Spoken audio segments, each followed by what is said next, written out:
നമ്പൂതിരി. ഇത് അദ്ദേഹത്തിൻ്റെ ഒരു വശം. രണ്ടാമത്തെ, കേരളത്തിൽ ഏറ്റവും ശ്രദ്ധേയമായുള്ള നേത്രരോഗ ചികിത്സ നടക്കുന്ന ഒരു മണ്ഡലമുണ്ട്, ശ്രീധരീയം എന്ന് പേരാണ്.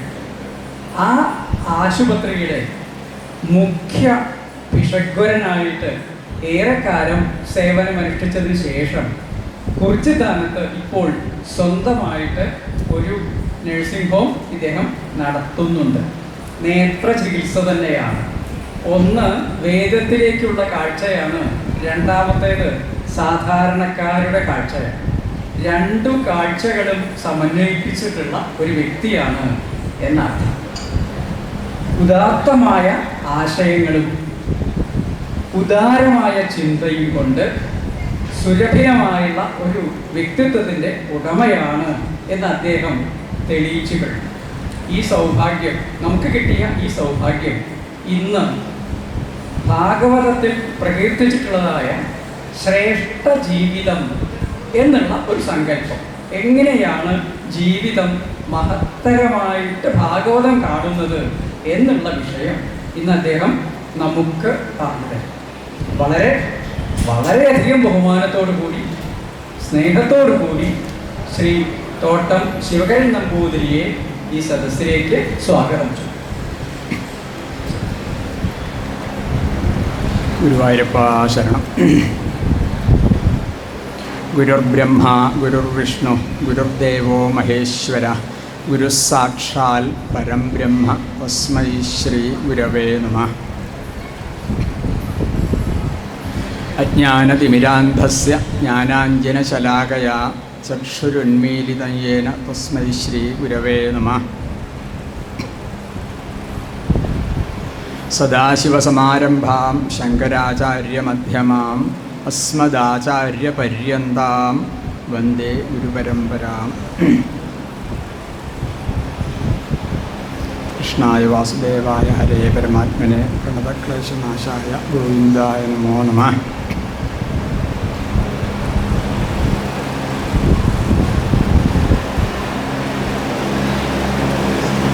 സത്യം പരം ധീമഹി.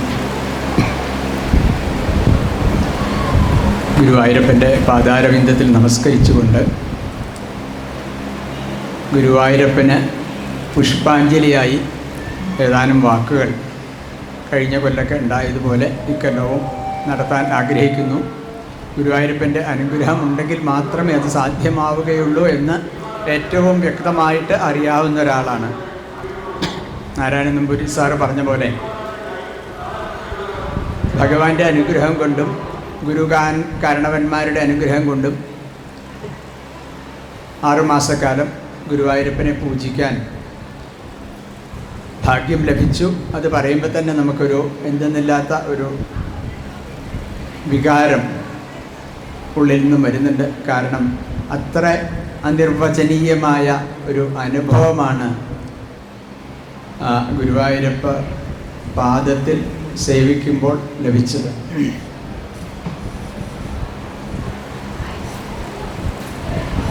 ദേവസ്വത്തിൻ്റെ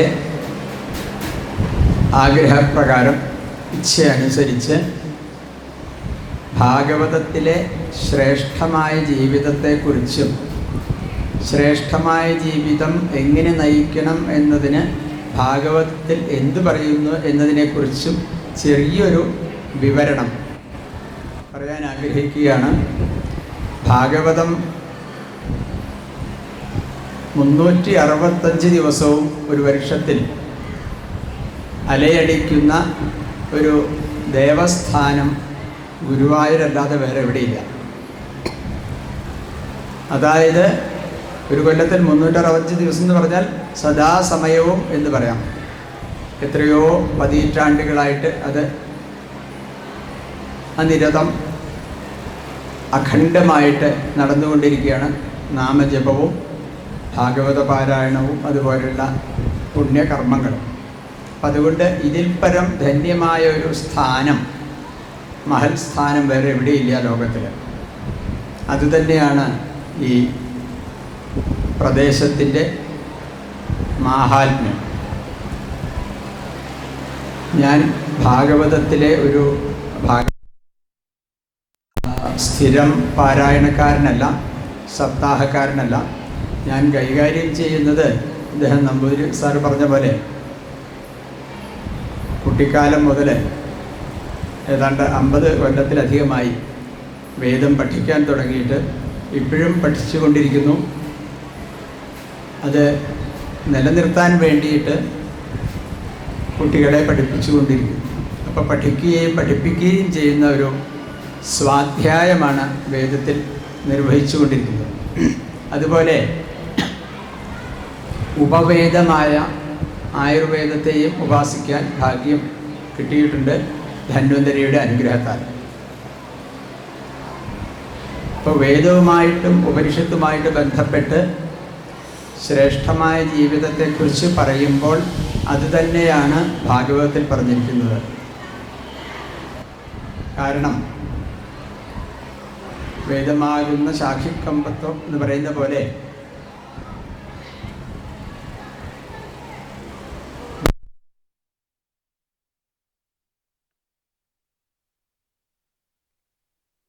ശ്ലോകങ്ങളിൽ അതൊക്കെ വിശദീകരിച്ച് പറയുന്നുണ്ട് ഭാഗവതത്തിൽ.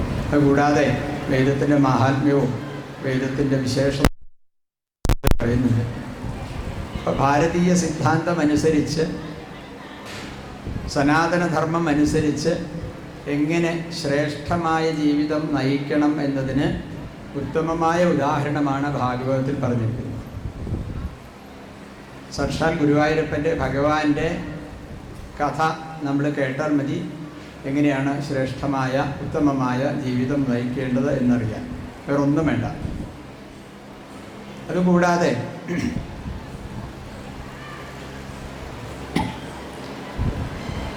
പ്രഹ്ലാദൻ, അംബരീഷൻ, ധ്രുവൻ തുടങ്ങിയിട്ടുള്ള അസംഖ്യം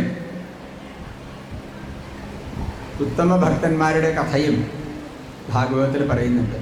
അപ്പം അവരൊക്കെ എങ്ങനെയാണ് ജീവിച്ചത്,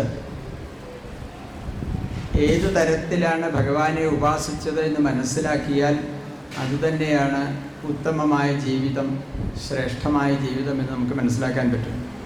ഇത്രയും വലിയൊരു വിഷയം ചുരുക്കി പറയാൻ, 1 മണിക്കൂർ കൊണ്ട് പറയാൻ മഹാകേമന്മാരായിട്ടുള്ള ആൾക്കാർക്ക് പോലും പറ്റില്ല. അപ്പം നമ്മളെപ്പോലെ അല്പജ്ഞാനികളായിട്ടുള്ള ആൾക്കാർക്ക് വളരെ വിഷമമാണ്. അതുകൊണ്ട് ഏതാനും ചില പോയിൻറ്റ്സ് വിഷയങ്ങൾ പറയാം. അതിൽ മിക്കവാറും വേദവും ഉപനിഷത്തും എല്ലാം കടന്നു വരും. ഞാൻ ആദ്യം പറഞ്ഞ പോലെ വൈദിക ധർമ്മം തന്നെയാണ് ഭാഗവതത്തിൽ പറഞ്ഞിരിക്കുന്നത്. ഈ വൈശാഖ മാസത്തിലെ പ്രഭാഷണ പരമ്പരയിൽ വൈശാഖ മാസം തന്നെ ഏറ്റവും പുണ്യമായ മാസമാണ്. ഭഗവാനെ ഉപാസിക്കാൻ ഇതിൽ പരം ശ്രേഷ്ഠമായിട്ടുള്ള ഒരു കാലഘട്ടമില്ല. എല്ലാ ദിവസവും എല്ലാ സമയവും ഭഗവാനെ ഉപാസിക്കാൻ നല്ലതാണ്. ചില വിശേഷ സന്ദർഭങ്ങൾ കൂടുതൽ ഉത്തമമാണെന്ന് പറയാറുണ്ട്. അതിന് ഉദാഹരണമാണ് ഈ വൈശാഖ മാസം. പൗർണമി ദിവസം വിശാഖ നക്ഷത്രം വരുന്ന മാസം ഏതാണോ അതിനാണ് വൈശാഖ മാസം എന്ന് പൊതുവെ പറയാം. അതിനെല്ലാം പ്രമാണങ്ങളൊക്കെ ധാരാളമുണ്ട്. അതിനെക്കുറിച്ചൊന്നും ഇപ്പോൾ പറയുന്നില്ല.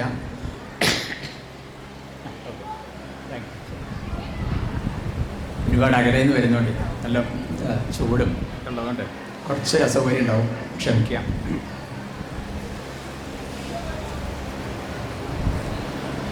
അപ്പം അങ്ങനെ ഈ വൈശാഖ മാസത്തിലെ പ്രഭാഷണ പരമ്പര തുടങ്ങിയിട്ട് അനവധി കാലമായി. മഹാസാത്വികന്മാരായ അനവധി മഹാന്മാർ പ്രഭാഷണം ചെയ്തു വരുന്ന ഒരു സ്ഥലമാണ് ഗുരുവായൂർ ക്ഷേത്ര പരിസരം. അപ്പം അതിൻ്റെ ഒരു ഭാഗഭാക്കാവാൻ കഴിഞ്ഞതിൽ ഗുരുവായൂരപ്പനോടുള്ള ആ ഒരു നന്ദി കടപ്പാടൊന്നും പറയാൻ പറ്റില്ല. നമ്മുടെ അർച്ചന വീണ്ടും ഞാൻ രേഖപ്പെടുത്തുകയാണ്. എന്തായാലും വിഷയത്തിലേക്ക് വരുമ്പോൾ, ഇന്നത്തെ കാലത്ത് ഇത്രയും ആവശ്യമായൊരു വിഷയം, ചിന്തിക്കേണ്ട ഒരു വിഷയം വേറില്ല. കാരണം ജീവിതം എല്ലാവരും ജീവിച്ച് തീർക്കുന്നുണ്ട്. ഒരു ജീവൻ ഗർഭത്തിൽ ഉണ്ടായിട്ട് അവസാന ശ്വാസം വരെയുള്ള സമയത്തിനാണ് ആയുസ് എന്ന് പറയുന്നത്. ജീവിച്ച് തീർക്കുകയാണ് ചെയ്യുന്നത് നമ്മൾ. ആ സമയത്ത് നമുക്ക് നല്ല കാര്യങ്ങൾ ചെയ്യാം, മോശമായിട്ടുള്ള കാര്യങ്ങൾ ചെയ്യാം. അതെല്ലാം നമ്മുടെ ഇച്ഛയ്ക്കും യോഗവും അനുസരിച്ചാണ്. തലയിലെഴുത്തെന്നൊക്കെ പറയും. അപ്പോൾ തലയിലെഴുത്ത് അനുസരിച്ചേ നടക്കുകയുള്ളൂ. പൂർവ്വജന്മ സുഹൃതമുണ്ടെങ്കിൽ നല്ല കാര്യങ്ങൾ ചെയ്യാൻ സാധിക്കും. അതിന് എല്ലാവർക്കും ഇടവരുത്തട്ടെ ഭഗവാൻ എന്ന് മാത്രമേ നമുക്ക് പ്രാർത്ഥിക്കാനുള്ളൂ. അപ്പം നമ്മൾ ജീവിക്കുമ്പോൾ ഏത് തരത്തിൽ ജീവിച്ചാലും അവസാനം ഒരു ശ്വാസത്തോടുകൂടി തീരും. അതുകൊണ്ടാണ് ഋഗ്വേദത്തിലെ മന്ത്രം ഭദ്രം കർണേഭി ശൃണുയാമദേവാ ഭദ്രം പശ്യേമാക്ഷഭിര്യജത്ര എന്നുള്ള മന്ത്രത്തിൽ അവസാനം പറയുന്നുണ്ട്, സ്ഥിരൈരംഗൈസ്തുഷ്ടുവാംസസ്തനൂഭി വ്യശേമ ദേവഹിതം യൽ ആയു യദായു ഭദ്രം കർണേഭി ശൃണുയാമ എന്ന് വളരെ പ്രസിദ്ധമായിട്ടുള്ള മന്ത്രമാണത്. ഒരു ആശീർവാദം കൊടുക്കുന്ന മന്ത്രമാണ്. അതിൽ ദേവഹിതമായ ആയുസ് എത്രയാണോ അത്രയും കാലം വളരെ അണ്ടർലൈൻ ചെയ്യേണ്ട കാര്യമാണ്. ഈശ്വരന്റെ ഹിതം എത്രയാണോ നമുക്ക് അനുവദിച്ച് പെർമിഷൻ ഉള്ളത് അത്രയും കാലം സ്ഥിരമായ അംഗങ്ങളോട് കൂടി സ്ഥിരൈരംഗയെ എന്നാണ് പറയുന്നത്. എന്ന് പറഞ്ഞാൽ ഒരു അംഗങ്ങൾക്കും ശാരീരികമായിട്ടുള്ള ഒരു അവയവങ്ങൾക്കും വിഷമം കൂടാതെ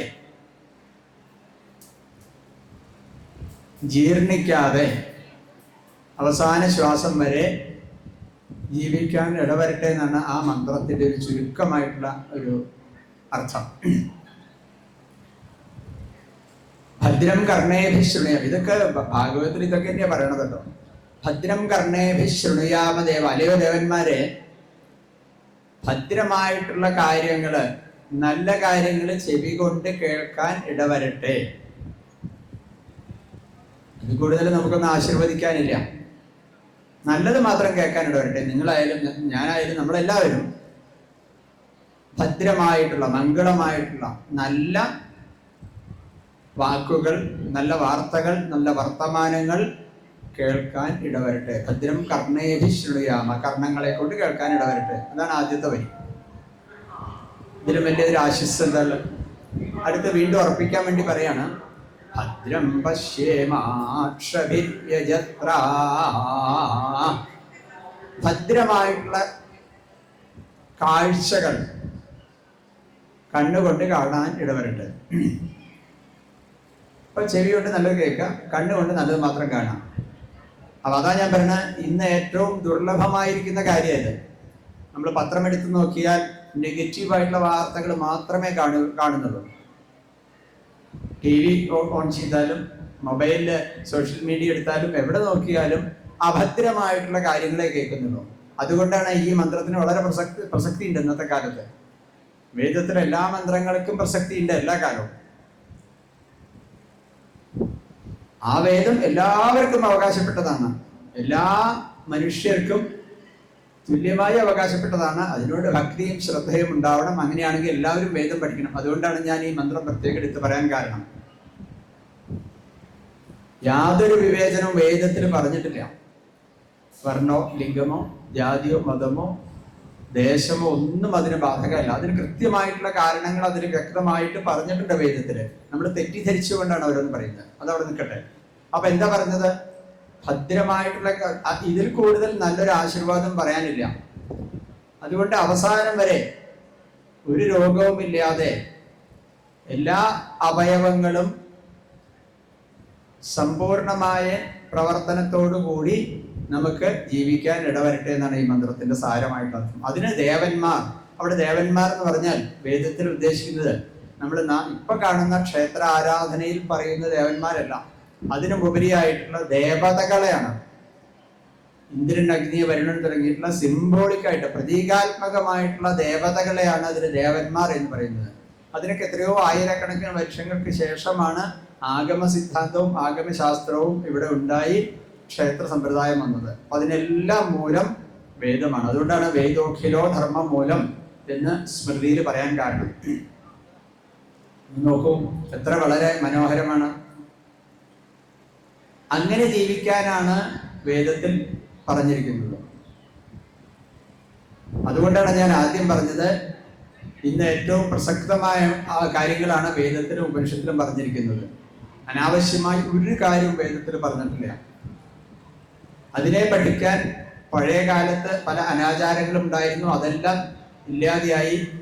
ആർക്കും താല്പര്യമുള്ള, ഭക്തിയുള്ള, ജിജ്ഞാസുവായിട്ടുള്ള ആർക്കും വേദം പഠിക്കാൻ ഇന്ന് സൗകര്യമുണ്ട്.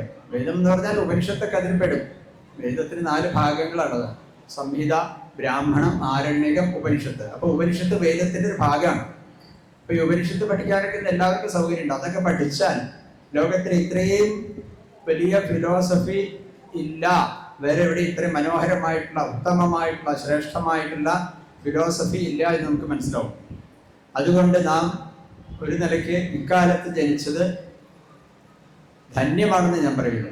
കാരണം ഇത്രയും അധികം ഓപ്പൺ ആയിട്ടുള്ള ഒരു പ്ലാറ്റ്ഫോം നമുക്ക് എല്ലാവർക്കും കിട്ടിയിട്ടുണ്ട്. അതുകൊണ്ട് ഇത് കേൾക്കുന്ന എല്ലാവരും ഭാഗവതം മാത്രമല്ല, അതിൻ്റെ മൂലമായിട്ടുള്ള വേദവും ഉപനിഷത്തുമെല്ലാം കുറച്ചെങ്കിലും പഠിക്കാൻ നമ്മൾ തയ്യാറാവണം. കാരണം ഉപനിഷത്തൊക്കെ അത്രയും മഹത്തായിട്ടുള്ള സന്ദേശങ്ങളുള്ളതാണ്. നമുക്കറിയാം, 10 ഉപനിഷത്താണ് ഏറ്റവും അധികം പ്രധാനമായിട്ടുള്ളത്. ഓരോ ഉപനിഷത്തെടുത്താലും നമുക്ക് ഒരു ആയുസ് പഠിച്ചു തരുന്നുണ്ട്. ഞാൻ അതുകൊണ്ടാണ് കുറച്ച് മുമ്പ് പറഞ്ഞത്, വെറുതെ ഒരു ആലങ്കാരികമായിട്ട് പറഞ്ഞതല്ല, ഞാൻ വേദം പഠിച്ചുകൊണ്ടിരിക്കുകയാണ്. കാരണം ഒരു വേദം തന്നെ പഠിക്കാൻ ഒരു ആയുസ് മതിയാവില്ല, ഒരു ഉപനിഷത്ത് പഠിക്കാൻ ഒരു ആയുസ് പോരാ.